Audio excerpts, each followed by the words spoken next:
Hey, you. Yeah, you. Welcome to my new YouTube channel, Simple Man Customs. My name is Steve, and I've started this channel to show my build of my 1997 Chevy Silverado extended cab that I am airbagging and stock floor body dropping here in my home garage in Temecula, California.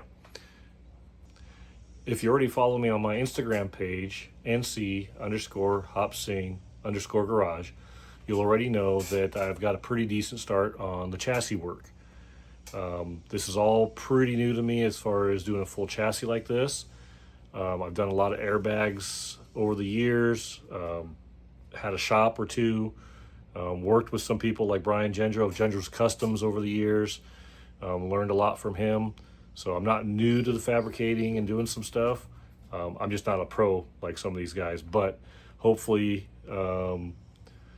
you'll be able to see what you can do yourself if you put a little effort into it and do a lot of research like I have. And maybe we'll all learn something, a little bit of something together during this journey of my truck.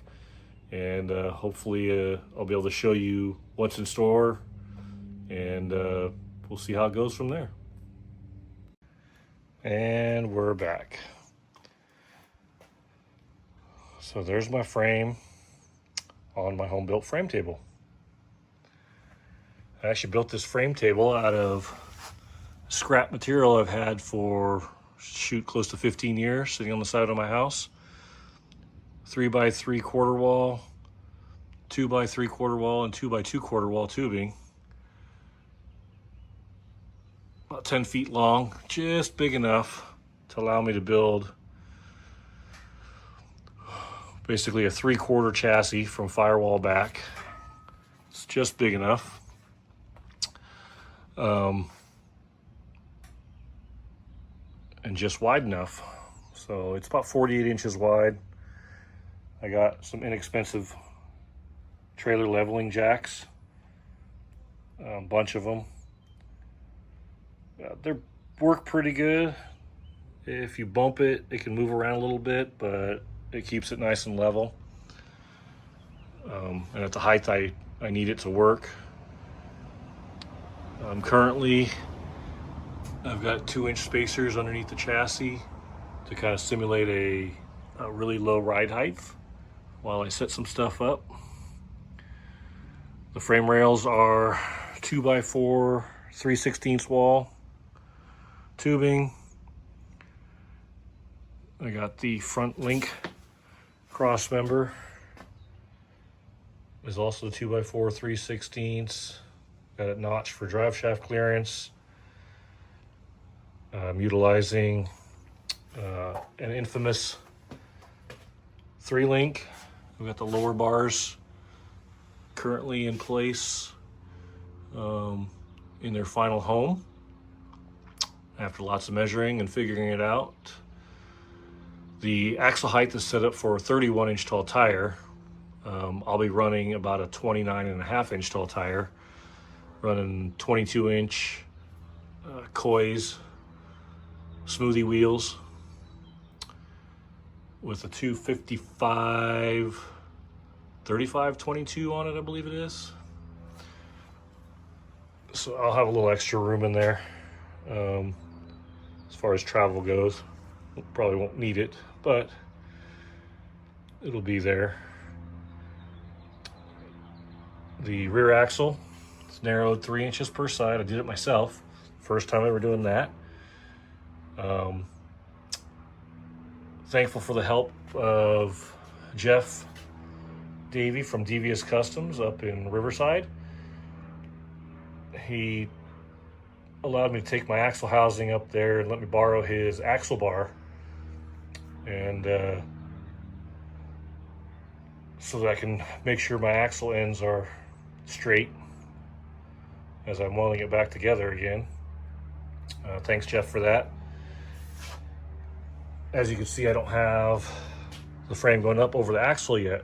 I am actually, Jeff actually at Devious is laser cutting my 2x4 rails for me so that we can make the over the axle notch area all in one piece and just bending it. So there'll be notches cut in the sidewalls, and then the top, either the top or the bottom portion of the rail will be left as is and then be bent to make the shape of the notch going up and over the axle. So once I get those back, then I'll be able to continue tying everything together and make a complete chassis out of it. It will have a wishbone on the upper, for the upper link. Like I had mentioned, this is an infamous 3-link, but what I will be doing is normally the gas tank on these trucks is right here, and the wishbone angles to the side to avoid the gas tank. It allows the gas tank to stay there. When you do that though, it moves the pivot points. One gets really close to the center section and the other one is away from the center section, so it's not centered on the axle. And I didn't really like the look of that. And if you try to move the whole wishbone to this way, the drive shaft is offset to that side, and it ends up having clearance issues with the front of the wishbone where it pivots. What I ended up doing is I figured out if I flip the wishbone over, since the gas tank is not here anymore, I can run the wishbone on this side and it avoids the drive shaft. And now my pivots are centered on the axle housing and is centered and looks uniform. So little things like that make little changes and things kind of work out, but it should be pretty good. And obviously once I get the notch back, then I'll be able to get that installed and then work out the bag mounts and pivot points for it. And I'll show you all that once I get to that point. And I'll probably do like time-lapse type stuff, showing the build like everybody else does. Body mounts I've got in place. I need to thank actually Ricky Bobby James, fellow club member of Negative Camber.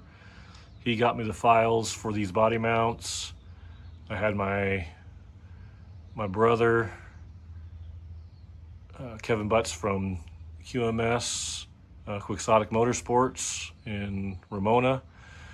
He was able to cut the mounts out for me, and I assembled them, welded them together, and got them in place.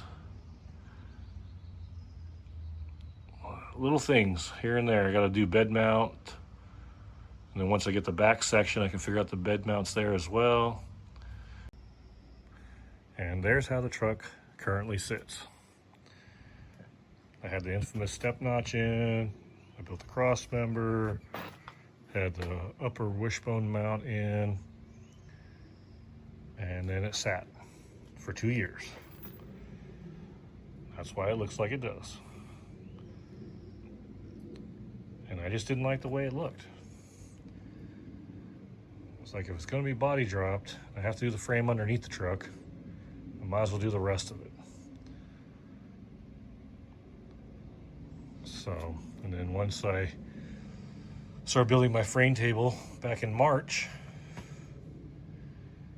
and started assembling the pieces for the chassis, that's when Jeff Davey stepped up and called me and said, hey, let me come down, we'll take some measurements and let's see if what we can do for a frame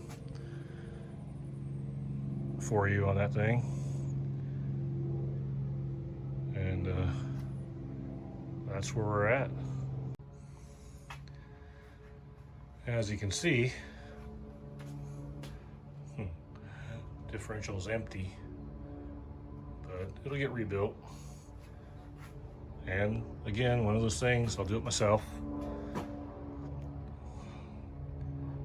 I've got people that have done it before. My brother at Quixotic Motorsports has built a few rear ends, so I know he can help me out if I end up needing it. Try and do just about everything I can myself on this truck.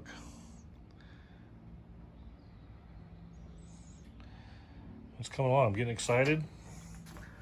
Hopefully we'll be able to do some more content soon.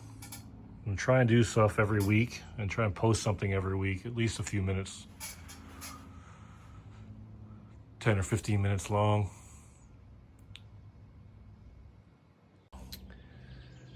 All right, well, I think that's enough for today.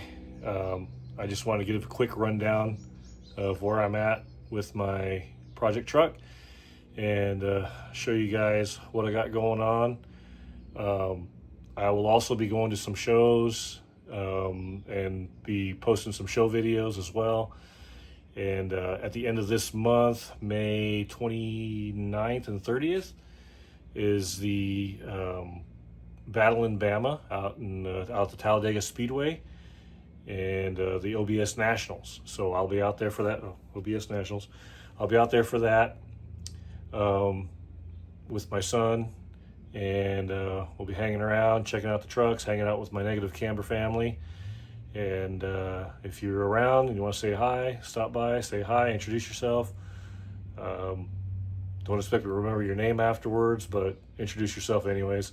It'll be fun meeting a lot of people, and hopefully we'll see you around.